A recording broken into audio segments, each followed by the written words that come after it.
Good afternoon, कैसे हो? उम्मीद होगा अच्छे होंगे। अरे एक बात तो मैं बताना भूल गया कि आज कैसा लग रहा हूँ। आप लोग कमेंट में जरूर बताइएगा। और आज मैं क्या चीज के लिए जा रहा हूँ कमेंट में बताइएगा।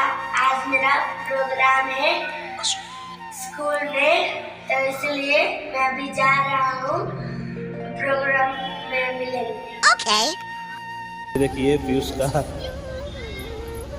प्रोग्राम का तैयारी इधर चल रहा है जोरों शोर से।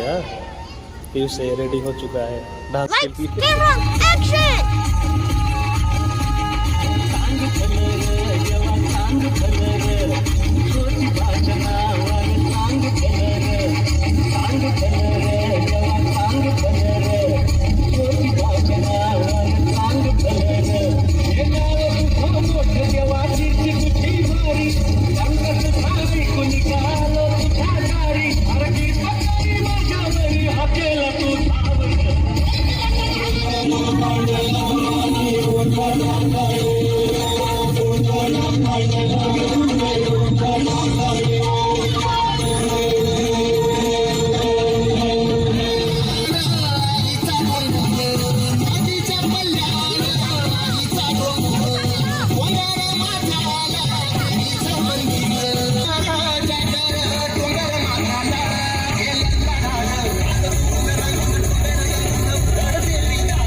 No song without